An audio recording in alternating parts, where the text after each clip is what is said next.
My name is Olivia Bennett, and the day my grandmother died, I thought the hardest part of my life was losing the woman who had always believed in me. I was wrong. The real heartbreak came 3 weeks later, when my mother announced that my younger sister, Madison, would receive almost everything Grandma had left behind. Grandma had never been wealthy in the way people imagine.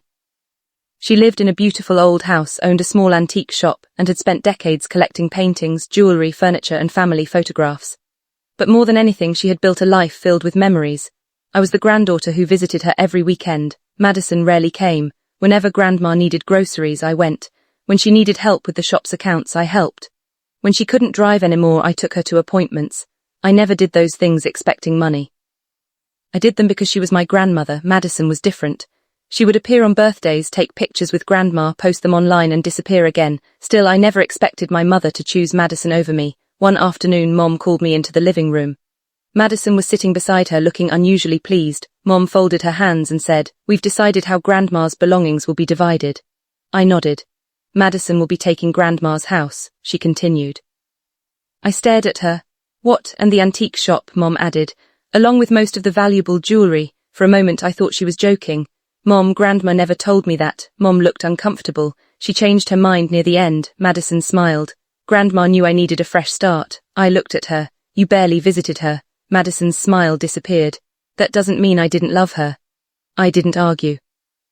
Mom continued explaining that I would receive some family photographs, several boxes of old books, and a few pieces of furniture. Then she said something that hurt even more. "Your sister has always struggled financially. You have a stable job, you'll be fine." Almost laughed. So that was the reason. Because I was responsible, I deserved less. I left without saying another word. Over the next few weeks, Madison began moving into Grandma's house. She posted pictures online showing herself standing in the garden, sitting beside Grandma's fireplace, and holding expensive pieces of jewelry. Every picture had a caption about how much Grandma had loved her. I stopped looking. Then one Saturday, Mom called me.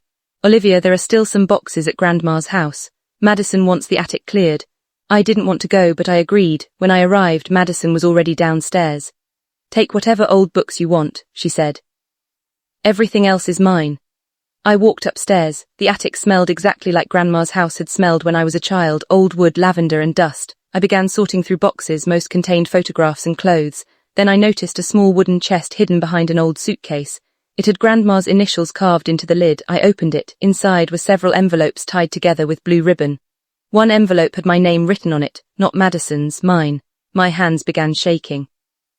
I opened it carefully. The letter started with 4 words. "Dear Olivia, if you are reading this." I sat on the floor.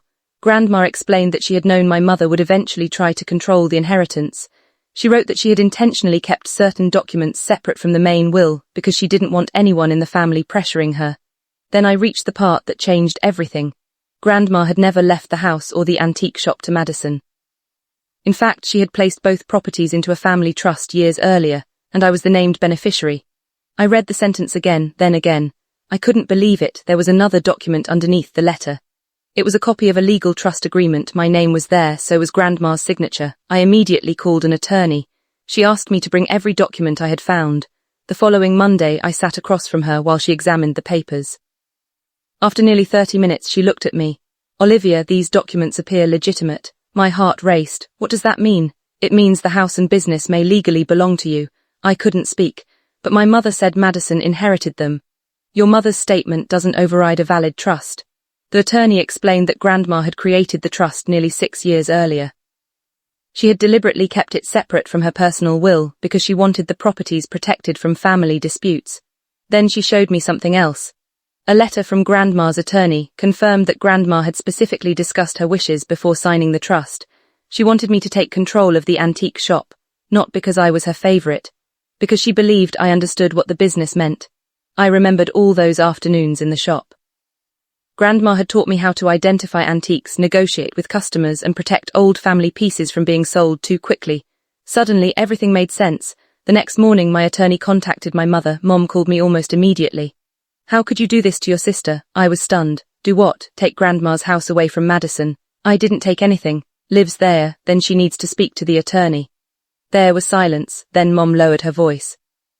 "Your grandmother never wanted you to have everything," I replied calmly. "Then why did she sign the trust?" Mom didn't answer. Madison called me later that evening. She was furious. Always wanted what I have. I couldn't believe what I was hearing. You have no idea what I wanted.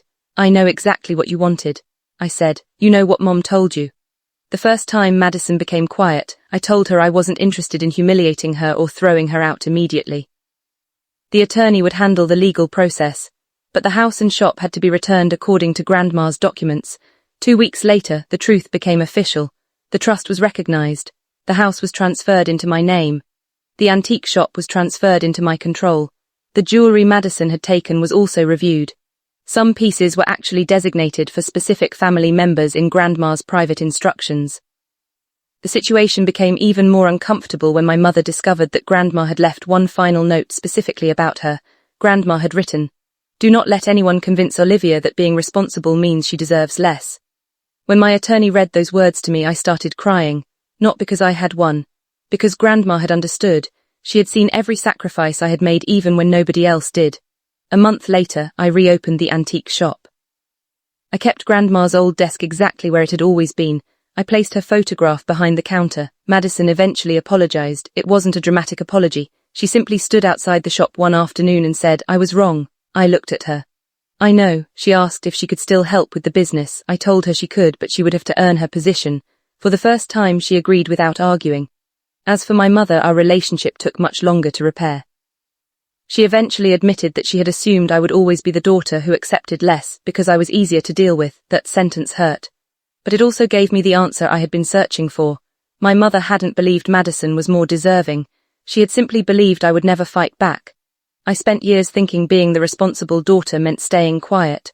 Grandma taught me otherwise. She hadn't left me her house simply because she loved me. She left it because she trusted me to protect what she had built. And the hidden letter didn't just change my inheritance. It changed the way I saw myself. For years, I had allowed my family to make me feel like being dependable was a weakness. That day, standing behind Grandma's old counter, I finally understood the truth. Being the person everyone takes for granted doesn't mean you have nothing. Sometimes it means you've been building something valuable while everyone else was too busy underestimating you to notice. And Grandma had noticed all along.